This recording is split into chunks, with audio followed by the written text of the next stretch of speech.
really intrigues me is this idea, and I heard it many, many years ago. I'm not even sure of the original source where I heard it, but it goes like this.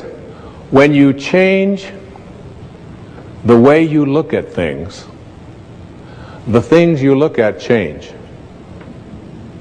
Albert Einstein once observed that you have the most fundamental and major decision that you have to make in your life is this: do I live in a friendly or a hostile universe? Which is it? Is it a universe that is filled with hostility and anger and people wanting to hate each other and people wanting to kill each other? Is that what you see? Because when you see the world that way, that's exactly what you will create for yourself in your life. This is from great scientific minds. And the interesting thing is that this is not just a clever play on words, that when you change the way you look at things, the things you look at change. It's actually a very scientific thing, and I'm going to show you that in just a moment.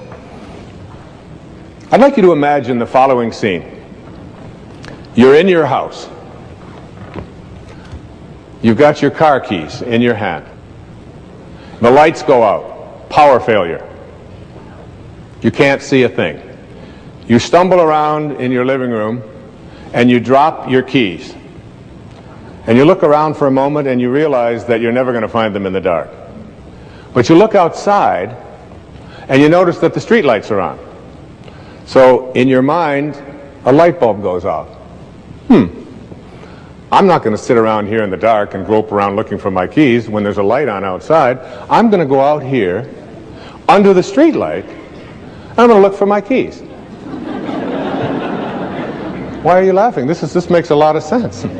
So you're out here and you're groping around and you're looking for your keys and you're looking and looking, and your neighbor comes along and says, "What happened, Wayne?" "Well, I dropped my keys." "Oh, I'll help you look for them." And the two of us are now down here looking for our keys and looking. Finally he says to me, "Excuse me, but where did you drop your keys?" "Well, I dropped them in the house." He said, "You mean to tell me that you dropped your keys in the house and you're looking for them out here in the street light? Doesn't make any sense." And I said, "Well, it doesn't make any sense to grope around in the dark when there's light out here." Now you laugh and you think how silly that is, but isn't that exactly what we do when we have a problem, a difficulty, a struggle that is located inside and we're looking for the solution outside? Someplace outside of ourselves. It would be like going to the doctor and telling him all of your symptoms, and the doctor says, "Oh boy, you've got a lot of symptoms." And he starts writing out prescriptions. You need a prescription for this symptom, you need a prescription for that symptom, and finally he gets this 4 or 5, and you go to walk out and you say, "Well, I'd like my prescriptions." He said, No, I'll give this one to your mother-in-law, and I'll give this one to your neighbor, and I'll give this one to your daughter, and I'll give this one to your father. I mean, you're the one with the struggles and with the difficulties, and expecting somebody else to change or something outside of you to get better in order for you to make your life work at this level that I'm calling intention is something you have to really take a hard look at. It's in here.